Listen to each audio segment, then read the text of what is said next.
The comfort king Yamaha FZ-x. এই বাইকটাকে অনেকেই কচ্ছপ গতির বাইক বলে থাকেন। গতি নাকি অনেক কম, জানি না কেন এই কথাটা বলে। আসলে তারা কতটুকু গতি চায় বাংলাদেশের রাস্তা প্রেক্ষাপটে।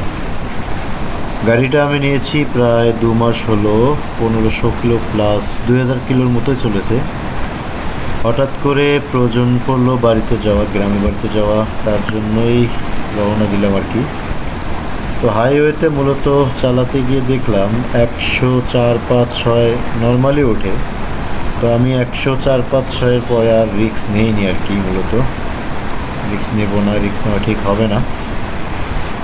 তো আমার কাছে মনে হয় এই বাইকটাকে কেন জানি কারা কমফোর্ট মানে কচ্ছপ গতির বাইক বলে আমি বুঝি না। একটা মানুষের নর্মালভাবে চলার জন্য যে গতিটা প্রয়োজন, পোলাইটভাবে চলার জন্য, স্বাচ্ছন্দ্যভাবে চলার জন্য, লাইফ সিকিউর রাখার জন্য যে গতিটা প্রয়োজন, সেই গতিটা এনাফ আছে এই বাইকের মধ্যে। কিন্তু যাদের স্পোর্ট টাইপের গাড়ি দরকার, স্পোর্টস যারা 220, 25, 180-র উপরে যারা রাইডিং করতে চায়, আসলে তাদের জন্য এই বাইকটা না। তাদের কথা অনুযায়ী কচ্ছপ গতির বাইক বললে ঠিকই আছে, কিন্তু যারা স্মার্টলিভাবে গাড়ি চালাতে চায়, লাইফ সিকিউরিটি যাদের প্রয়োজন, তাদের জন্য এই বাইকটা আই থিঙ্ক বেটার। এটা কোনো কচ্ছপ গতির বাইক হতেই পারে না। আমি ঢাকা থেকে পুরো গাইবান্ধা গিয়েছি, প্রায় আমার বাড়ি পৌঁছাতে 300 কিলোর মতো রাস্তা। ব্রেকিং যে জিনিসটা আছে এই বাইকটার মধ্যে অসম, মানে ব্রেকিং কখনো আপনাকে হতাশ করবে না। ব্রেকিংটা খুব সুন্দরভাবে ধরতে পারবেন, কারণ সামনের চাকায় এবিএস আছে, তারপরে পিছনে আছে traction control, dual disc sorry. তো ব্রেকিং নিয়ে কোনো প্রকার কম্প্রোমাইজ নাই ইয়ামাহাতে।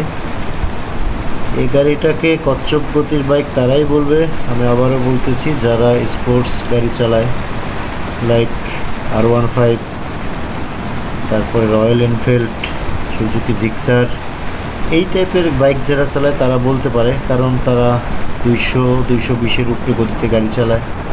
তাদের জন্য আসলে এই বাইকটা না।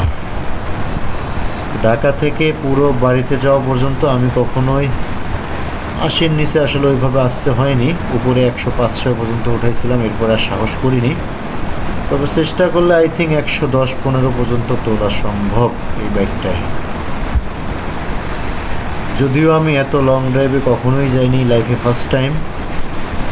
আমার কাছে লাইফে ফার্স্ট টাইম হওয়ার পরেও আমি যেভাবে চালালাম, আমার কাছে ভালো লাগলো। মানে নতুন বাইকার হিসেবে যতটুকু চালাইছি, আমার কাছে ব্রেকিং থেকে শুরু করে এভরিথিং খুব ভালো লাগছে।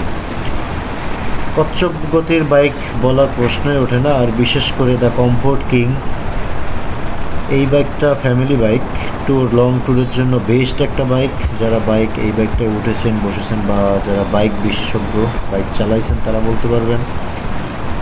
আমি আপ ডাউন প্রায় 600 কিলো প্লাস করছি। আমার কাছে অতটা মনে হয় নাই যে আমি জার্নি করছি। মাঝে মাঝে তারপরেও 100 কিলো 90 কিলো পর পর একটু দাঁড়িয়েছি গাড়ির ইঞ্জিনটা একটু ঠান্ডা করার জন্য। ভালো, আমি যা পারফরমেন্স পাইলাম, মোটামুটি 1500 কিলোর পরেই ট্যুরটা দিলাম। সর্বমোট 2000 কিলো প্লাস হয়ে গেছে। এখন পর্যন্ত গাড়িতে কোনো প্রবলেম মনে হয় না। তবে একটা প্রবলেম আছে, যারা 5 ফিট 5 ইঞ্চির নিচে আছেন তাদের জন্য এই বাইকটা না। কারণ হচ্ছে এটার হাইটটা একটু উঁচু, 810, যেখানে ইয়ামাহার অন্যান্য গাড়িগুলো 790 হয়ে থাকে। সো গাড়িটা বেশ ভালোই। যারা কচ্ছপ গতির বাইক চলে তাদের জন্য ঠিক নাই, বাট গাড়িটা ভালো। কচ্ছপ গতির বাইক এটা না। ধন্যবাদ।